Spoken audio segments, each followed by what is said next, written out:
Olá, está no ar Porto e Negócios, o nosso espaço semanal para que possamos debater assuntos importantes em relação aos portos do Brasil, portos mundiais e principalmente em relação ao Porto de Santos. Esta semana é uma semana de aula e para esta aula eu recebo dois convidados muito importantes. O meu primeiro convidado é Sérgio Aquino, presidente da FENOP, Federação Nacional dos Operadores Portuários. Sérgio, obrigado pela presença. Eu é que agradeço, Maxwell, agradeço os espectadores que estão nos acompanhando e é sempre um privilégio estar aqui na querida Santa Cecília TV, falando sobre um tema que é apaixonante e sobre o tema principal da nossa cidade e região, que é a atividade portuária. Somos uma cidade portuária e ter um programa falando sobre isso é muito importante. E estaremos aqui com o companheiro portuário da Gema aqui do lado, que você vai apresentar daqui a pouco.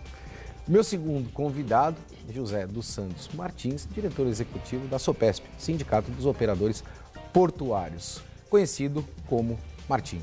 Martins, obrigado pela presença. Maxwell, eu, em nome do Conselho Diretor do SOPESP, quero agradecer a oportunidade de poder estarmos aqui nesse bate-papo, num tema extremamente importante e relevante, que é o Porto de Santos, que é a atividade portuária, e dando a oportunidade para que possamos discutir, porque realmente faltava esse elo entre a comunidade, os operadores, enfim. Este programa vem complementar e dar a oportunidade para que possamos discutir todos os temas pertinentes ao Porto de Santos e com base nisso a gente poder evoluir no processo das soluções. Não tenha dúvida, Martins, eu fico muito contente hoje em ter a SOPESP aqui e a FENOP, que demonstra principalmente aí o fortalecimento da interlocução para as questões que são importantes em relação ao Porto de Santos e aos portos do Brasil também. Para que a gente inicie o nosso debate, eu vou me direcionar ao Sérgio Aquino. Sérgio, a gente precisa rever o nosso modelo portuário no Brasil? Olha, Maxwell, é bom você começar o programa falando sobre isso, porque nós precisamos, nesta revisão, recuperar o modelo portuário que nós já tínhamos aqui no Brasil, antes da atual lei, que é a 12.815, que era o modelo portuário de sucesso do mundo, não é? O Brasil tinha uma legislação portuária extremamente moderna, extremamente adequada, que estava praticamente na sua fase final de implantação, que foi o modelo implantado em 1993 com a Lei 8.630, que seguia os parâmetros mundiais. O governo anterior, de maneira abrupta, atropelou isso e por uma medida provisória, a medida provisória 595, que depois se transformou numa lei 12.815, que foi aprovada goela abaixo, o Congresso teve que aprovar, era a ordem do Planalto, nós que estávamos lá acompanhando os debates sabíamos disso, falavam, não, a presidenta, né, não concorda, é isso que tem que ser aprovado. Então, esta lei que está aí é uma lei que segue modelo exatamente oposto ao que é melhor prática mundial. Não é que essa lei ela é diferente do modelo mundial, ela está na linha oposta, ela está na contramão. E nós precisamos resolver isso, não é? Enquanto no mundo inteiro os portos são administrados localmente, de forma descentralizada, esta lei implantou um modelo todo centralizado. A administração portuária hoje, no caso a CODESP, não tem poder praticamente para mais nada. Na verdade, a CODESP hoje só decide uma coisa isoladamente, que é servidão de passagem. O resto, quem decide é Brasília, né? E isto é um contrassenso em relação ao modelo portuário. Ela é centralizada, hoje a administração é feita de maneira política partidária como nunca foi, de maneira tão forte. Nós sempre tivemos esse problema, mas hoje está demais. Nós temos um problema de desequilíbrio concorrencial nos regramentos entre o porto organizado e os terminais privados e nós precisamos resolver e recuperar isso. Então, primeira coisa que precisamos é rever o modelo que está previsto na lei. Martins, nós estamos falando de individualização destes problemas e talvez a municipalização dos portos é uma alternativa, tirando esta centralização do governo federal, que já é conhecido os resultados que nós temos aí, principalmente em relação ao engessamento para todos os portos no Brasil. Eu não estou me privando aí só ao Porto de Santos, mas isso também reflete a outros portos do Brasil do modo geral. Perfeito. Veja, o ponto de vista da direção do SOPESP, até alinhado com a própria FENOP, é que talvez a municipalização, a estadualização, que já se estudou no passado não muito distante, talvez esteja agora um pouco mais difícil, um pouco fora de ponto. Porém, o que o segmento empresarial está exigindo das autoridades, que quem seja nomeado para esses cargos públicos tenha, no mínimo, competência, experiência, conhecimento para aquilo que seja nomeado, porque fruto disso será a consequência da sua gestão. O que a gente entende que falta na autoridade portuária, que falta no governo federal, é gerenciamento das suas atribuições.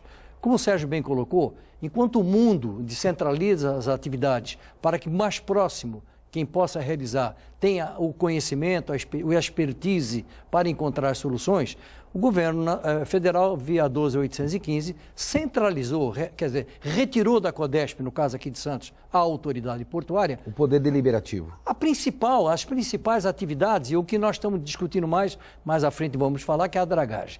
Então fica muito difícil centralizar em Brasília uma atividade como a da dragagem, por exemplo. Eles estão há 2 anos tentando fazer uma licitação, agora que conseguiram assinar um contrato, com uma série de desdobramentos que trouxeram enormes prejuízos ao Porto de Santos, quando teríamos que ter um calado no mínimo, uma profundidade de 15 metros, estamos falando de 13,6, com muita dificuldade. Então, na realidade, é o que o Sérgio bem diz, a lei anterior atendia plenamente, faltava possivelmente complementação da lei através de resoluções, enfim, aquilo que necessário fosse, ela a atendia plenamente. Essa nova lei, ela centralizou em Brasília, enquanto fazendo o que o mundo não faz, justamente ao contrário. E isso cria, na prática, no gerenciamento, uma dificuldade quase que intransponível. E isso é a consequência dos problemas que tem hoje, por exemplo, no Porto de Santos. É o que a gente chama aí de efeito e causa, né? A gente trabalha muito a questão do efeito e a gente não consegue gerir efetivamente a causa dos problemas que nós temos. Quando a gente fala dessa questão da individualização e da municipalização, antes de iniciar o programa, aqui, a gente estava conversando aí em relação ao Porto de Vitória e outros portos aí do Brasil também, e nós sabemos aí que as problemáticas relacionadas às questões de infraestrutura são diferentes de um porto para o outro. E nós temos aí um engessamento muito grande nessa relação de contratação de soluções que são necessárias relacionadas aí às questões de infraestrutura, operacionais e entre outras questões. Focar de novo, e aí eu vou reforçar para saber a opinião do Aquino nesse sentido, nesta questão da individualização, uma vez que os problemas são diferentes nos portos do Brasil, é a solução, no teu entendimento, Aquino? O que a FENOP tem como princípio diretriz aprovado no seu plano estratégico é lutar pela profissionalização e despolitização das administrações portuárias, como é no mundo inteiro, né? Porque não dá para a gente simplesmente defender de início a descentralização sem antes garantir a profissionalização. Porque aí nós estaríamos trocando a influência de um deputado federal para um deputado estadual, de um senador, por exemplo, para um vereador, sem demérito nenhum, mas não é papel nem de deputado, nem de senador, nem de vereador definir diretor de porto e definir que os diretores do porto sejam nomeados de acordo com critérios políticos. Você pega o porto de Rotterdam, por exemplo, né, para a gente pegar um exemplo apenas, 70% do controle acionário do porto é do município de Rotterdam, 30% é do governo da Holanda e nem por isso se troca diretor porque mudou lá o prefeito da cidade. Diretor de porto é profissional. Nós já fomos a Vitória, Rotterdam, e agora eu vou levar um pouco a nossa conversa para o continente americano, uma vez que eu estive visitando os portos dos Estados Unidos também, e a gente sabe que as companhias, entre aspas, docas daquele país, fazem também investimentos em outros segmentos, como a questão de infraestrutura, entre outros fatores. Nós sabemos também que, principalmente em virtude dessas concessões, Martins, que nós temos hoje no Porto de Santos, nós atraímos aí empresas internacionais também, que nós temos conhecimentos de disponibilidade para investimento, para a solução dos problemas que nós temos aqui no Porto de Santos relacionados às questões de infraestrutura, seja ela a dragagem, seja ela ao acesso rodoviário também, a nova entrada do Porto de Santos. Você também tem esta visão, principalmente por ser parte do SOPESP, de que estas empresas internacionais estão dispostas aí a fazer, por exemplo, parceria público-privado para solucionar esses problemas e rentabilizar em cima disso, Martins?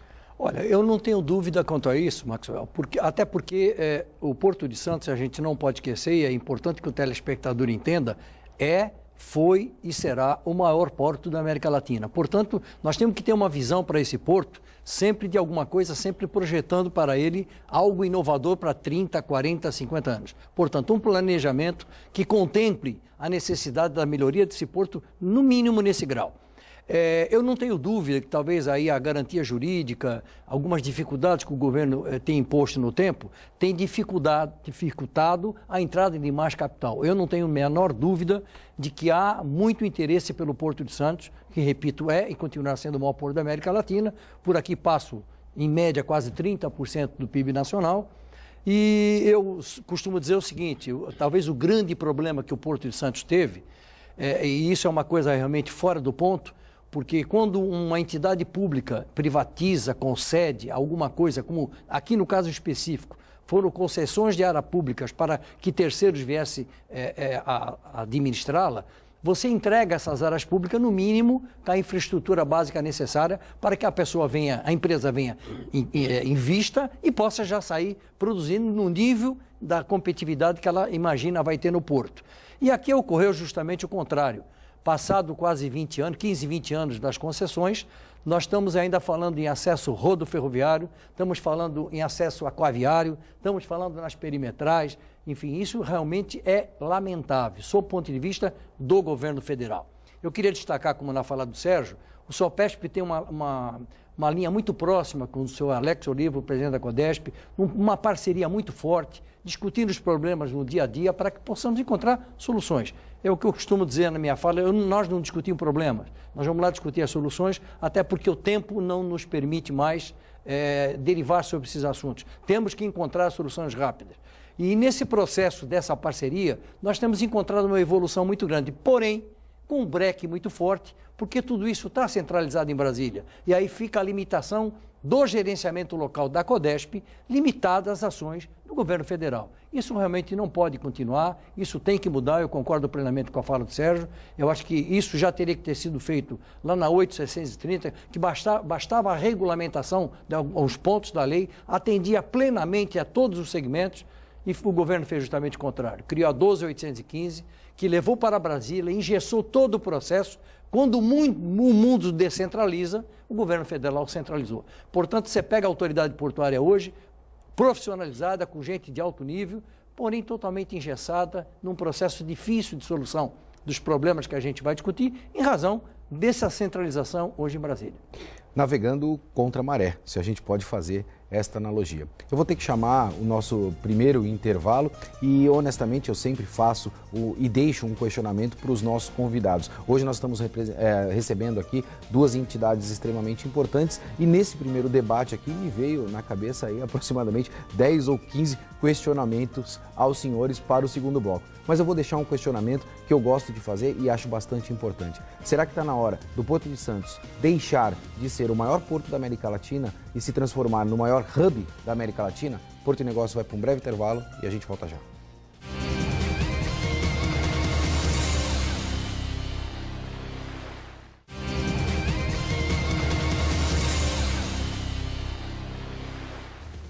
Estamos de volta com Porto e Negócios, eu sou o Maxwell Rodrigues e essa semana recebemos nos estúdios aqui da Santa Cecília TV as duas maiores e representativas entidades do segmento portuário. Recebo Sérgio Aquino, presidente da FENOP, e José dos Santos Martins, diretor executivo da Sopesp. No último bloco eu deixei um questionamento para os meus dois convidados. Será que está na hora do Porto de Santos deixar de ser o maior porto da América Latina, Aquino, e se transformar no maior hub da América Latina? Maxwell, em termos práticos, hoje o Porto de Santos já atua como um hub, não é? A grande parcela de cargas, principalmente de containers, quando a gente fala de hub, a gente está falando basicamente da operação de containers, você já tem uma concentração aqui em Santos dos navios de maior porte e depois distribuído a distribuição com os navios menores. Agora, você está trazendo um tema extremamente relevante. O Porto de Santos precisa se consolidar com esta posição em termos de América Latina e mais até de falar de Hemisfério Sul e ele tem que resolver alguns desafios para que consolide essa posição e para que ele não perca esta posição. Porque muita gente acha que o Porto de Santos nunca vai deixar de ser o que é, nunca vai...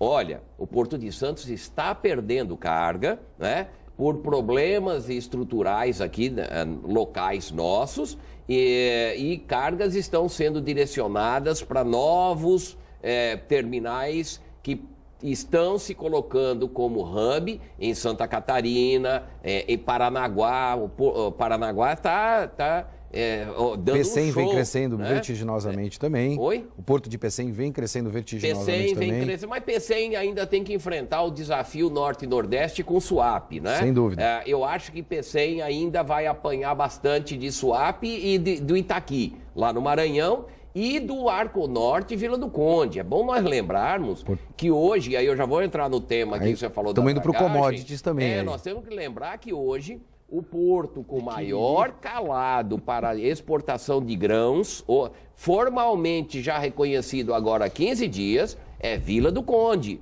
Então, Porto de Santos, que estava conseguindo se colocar, porque tem competitividade para isso, como a grande opção do Arco Norte também, para que as cargas continuassem vindo para Santos, principalmente... O grande impeditivo ainda é a rodovia, né? A partir do momento que solucionamos a questão da rodovia, o Porto do Vila do Conde vai levar boa parcela da carga do Porto de Santos. Resolvida a questão ferroviária, mesmo com essa questão, existe ainda uma região estratégica no Brasil Central, Mato Grosso, ali, que Santos continua sendo extremamente competitivo. Só que, se nós continuarmos com as restrições de profundidade do canal, né, com esse problema de calado que está acontecendo, como o Martins disse, o Porto de Santos hoje está devendo 2 metros que foram perdidos na profundidade do canal. Nós tínhamos que ter o canal hoje com 15 metros, e isso não é sonho, não, isso é deliberação. O governo federal gastou dinheiro lá em 2008 a 2010, basicamente, gastou uma fábula de dinheiro lá, contratando o aprofundamento para 15 metros, e até hoje nós não temos. O dinheiro foi pago, né? Ficou uma briga de homologar, não homologar, e nós não temos esse calado. Nós estamos falando aí de recuperar 1 metro para chegar, para ter um calado, né, que é menos do que profundidade de 13 metros, que seria uma profundidade na faixa de 14, mas na verdade nós temos que chegar nos 15. O Porto Santos está devendo 2 metros na profundidade. E se nós não resolvermos isso rapidamente, nós vamos permitir que o mercado vá buscando outras opções. E os investimentos que forem viabilizados para as outras opções, depois não serão desmobilizados. Então, nós temos que defender a competitividade do Porto para que ele se consolide cada vez mais como um hub da América Latina. Lógico, em termos de América Latina, temos alguns desafios. Panamá é um grande desafio, sem dúvida, né, com o canal do Panamá, mas em termos mais Santos ainda tem uma competitividade muito grande em função do comércio aqui da nossa região. Martins, nós comentamos aí muito em relação a essas questões das dificuldades e nós sabemos aí que nos últimos 10 anos, principalmente os terminais privados fizeram inúmeros investimentos na questão de tecnologia, o que contribui muito para a velocidade de movimentação de carga, que deve estar aliado às questões dos acessos, ou seja, a dragagem e calado e profundidade no lado do mar e os acessos terrestres aí para que você tenha as facilidades rodoviárias e ferroviárias também. Esse elo que vem faltando hoje também pode ser capitaneado pela iniciativa privada ou nós ainda vamos sofrer os impactos aí dessa gestão pública, dificultando para que esses investimentos venham a ser feitos no Porto de Santos? Olha, Maxwell, sendo muito objetivo, pode e deve. Sob o nosso ponto de vista empresarial, é a única solução. Como o Sérgio comentou bem, o Porto de Santos já é um hub port naturalmente. O que ele precisa é ter uma profundidade que atenda os navios de maior porte. Hoje nós falamos em navio de 336 metros, mas até o final do ano, se nós não tivermos essa profundidade de 15 metros, nós não teremos acesso aos navios de 366 metros que estão já no mercado e se prevê chegar para o Brasil a partir de dezembro. Até em virtude da abertura do canal do Panamá, como foi mencionado, nós tínhamos aí, para que a gente tenha um dado relevante, algo em torno de 2008, navios sendo construídos com capacidade de 5.000 a 6.000 teus. Hoje nós temos construção de navios gerando em torno de 19.000 teus. A gente percebe aí a evolução desse mercado, desse segmento em menos de 10 anos, o que afeta diretamente toda a questão de infraestrutura e logística que nós temos aqui na nossa região.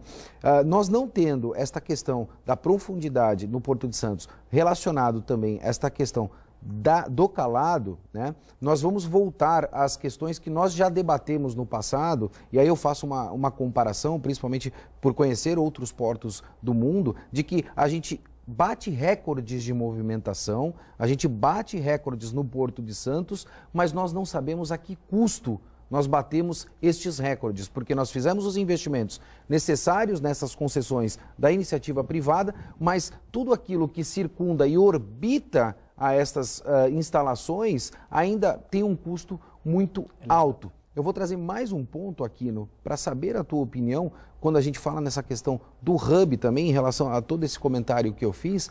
Como é que está a questão da cabotagem? Será que nós vamos rever também a política de tributação da cabotagem para potencializar essa questão do hub aqui no Porto de Santos? Bem, Maxwell, antes de falar da cabotagem, pegar um pouquinho esse gancho que você falou do bate recorde de tonelagem.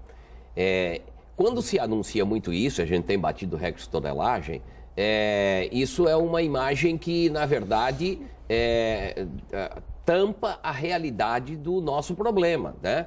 Nós estamos batendo recorde de tonelagem na operação de commodities, mas na operação de produtos de valor agregado, que é o que movimenta a economia, que basicamente são containers e veículos, vamos dizer assim, nós estamos perdendo carga, nós estamos andando para trás. O que movimenta o complexo logístico do Porto de Santos, né? Movimenta os terminais de retroporto, os caminhoneiros, as ligações porto-retroporto, as operações aduaneiras, né? As operações dos despachantes, dos agentes marítimos, e que geram mais recursos, mais postos de trabalho, são as operações com containers, com produtos manufaturados que trazem maiores arrecadações de tributos. Até porque o commodity está se adequando ao container também. A gente conhece aí o açúcar, em função de desperdício, entre outras questões. Já tem experiências até com soja, né? Também em container. Mas são operações, no caso da soja e do milho, são operações pontuais, porque a característica da soja e milho é continuar operando os grandes navios, né?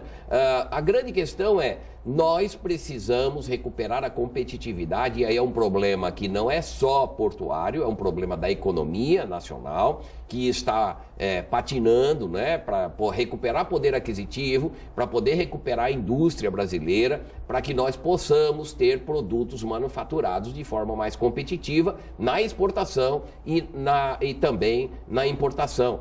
Por quê? Porque nós temos grandes desafios nessa questão da dragagem, na questão dos navios, na questão da concentração dos containers. E aí o Santos vai disponibilizar o canal com maior profundidade, ou nós vamos perder os navios. Porque aquilo que você falou, os grandes navios da nova geração de navios, eles têm características construtivas diferentes do que estava acontecendo em função do novo canal do Panamá.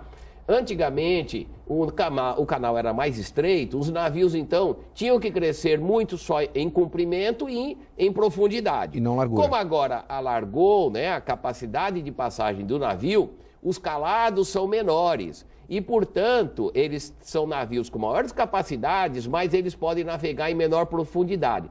O que é que isso vai acontecer? Esses navios de 18 mil virão para o Brasil, para Santos? Não. Nós não temos economia de escala para receber navio de 18, de 19 mil TEUs, né, que é a unidade de container de 20 pés. Nós não temos. Esses navios vão continuar ligando a Ásia com a América do Norte, com a Europa, e os navios de lá, né, que estavam operando com capacidades de 12 mil... É o novo arranjo logístico mundial. O arranjo logístico. Esses navios são deslocados e vêm para cá. Só que esses navios precisam de maior profundidade. Então, durante um tempo, o Porto de Santos vai precisar ter mais profundidade para receber esses navios com essas características de maior profundidade. Aliás, esse movimento, para dizer, de mudança de perfil de navios, já havia acontecido anos atrás com os navios de cruzeiros. Quando os navios de cruzeiros marítimos perceberam a grande potencialidade do Caribe, né, para poder gerar movimentação, e no Caribe as profundidades são bem menores, eles mudaram essas características. Os navios que antigamente precisavam de 12, 13 metros de calado, né? Até nós tivemos problemas aqui no Porto Santos, passaram a operar com 10 metros e meio, porque cresceram em largura e em comprimento. Então, são os desafios que a gente não tem opção, não dá para escolher. O porto é que tem que se adequar ao navio. Navio não se adequa a porto. Ou a gente disponibiliza uma condição adequada para eles, ou eles vão buscar outro local. Não tenha dúvida, e o que mais me espanta é que nós atraímos também empresas internacionais num passado não muito distante para fazer investimentos nesta área de container, abrindo 2 novos terminais aqui na nossa região, e posterior a isto, a esta atração desses investidores internacionais, essa é a resposta que nós naturalmente estamos dando. Infelizmente, a gente está chegando ao final do nosso programa e eu sempre gosto de fazer esse questionamento para os meus convidados. Sérgio, quem é Sérgio Aquino? Sérgio Aquino? Bem, primeiro é um ser humano que acredita em Deus, sou um cristão, que acredito muito nos valores cristãos, no valor da família. Sou casado, graças a Deus, há 32 anos com a Márcia. Tenho 2 filhos que Depois deixa o segredo para essa longevidade, né? Depois, você ter a consciência de que você tem que estar aprendendo diariamente e exercitando o amor diariamente, né? Tenho 2 filhos, o André e a Natália. O André casado com a Flávia, Natália casada com o Douglas. Estou esperando os meus netos, esperando que um dia... Esperando e cobrando já. Cobrando, né? E além disso, eu sou uma pessoa muito grata a Deus, de tudo que Deus me permitiu ao longo da vida, em termos de realizações e também dos problemas que colocou ou permitiu que surgisse na minha vida para eu usar como experiência, né? Eu ia finalizando, um portuário apaixonado. Sem dúvida. Aquino, obrigado pela tua presença aqui. A gente teve este espaço, eu acho que é um espaço curto. Espero que você retorne aqui para que a gente possa explorar mais essas questões portuárias. Martins, vou estender a pergunta para você. Quem é José dos Santos Martins? Sem fazer plágio, meu caro amigo Aquino, eu também sou cristão, acredito em Deus, eu acho que esse é um fundamento principal. Eu acho que a família é o seio, é o núcleo que faz com que você seja aquele profissional necessário para quem você presta os seus serviços. Tenho 2 filhos, a menina Viviane, casada com o Leandro, tenho um neto com ela, que tem 15 anos já. Tenho o meu filho Anderson, que é casado com Bruna. Tenho mais 2 netos com eles. Ficaram isentos da cobrança dos netos. Sim, é claro. O neto eu acho que é a continuação da família, como diz o Aquino, realmente, para nós que somos avós, sabemos o valor que tem o neto. Não que o filho não o tenha, mas o neto é um complemento da família. E eu acho que quando você tem uma família agregada e unida, você consegue dar os passos largos necessários para a sua vida. Sou um portuário de nascença, sou casado há 41 anos, sou um pouquinho mais tempo que o Aquino. Entre casamento e noivado, ou namoro, que se chama, passa de 50 anos, portanto, é um casamento sólido, com uma pessoa extremamente inteligente, uma pessoa que me ajudou a crescer na vida pessoal, profissional, espiritual. Então, eu agradeço a Deus todos os dias por essa oportunidade e sou um portuário. Nasci no Porto, comecei em 61 na Ultraferta, em Cubatão, ainda empresa multinacional, que depois foi comprada pelo grupo Petrobras Fertilizantes, se tornou uma estatal. E dali para frente a minha vida foi Porto. A gente vem passando por várias etapas, estive em São Paulo, no Rio, voltei para Santos. E ao me desligar da Petrobras, tive o prazer de ser o primeiro executivo do Sopesp, estou lá desde o início, e tenho a felicidade de acompanhar toda essa evolução, né? Isso para mim me traz uma grande satisfação profissional, até porque sentir-se útil ao meio é muito importante. Eu acho que esse é o fator que mais faz com que a gente realmente tenha cada vez mais força, determinação, proatividade, porque o Porto é uma coisa apaixonante, como diz o Aquino, porque é uma coisa dinâmica, você não tem um dia o dia a dia igual. Sempre todos os são dias dias você é obrigado a construir algo diferentes diferente e aprender com isso. Assim se faz necessário. Essa é a minha... Eu agradeço muito, fico muito honrado de ter vocês dois aqui, principalmente para a gente abrir espaço aí com a nossa comunidade e com a nossa sociedade e levar informações importantes para ele. Porto e Negócios fica por aqui e lembre-se, trabalhe duro e em silêncio. Deixe que o sucesso faça o barulho por você. Um forte abraço e até semana que vem.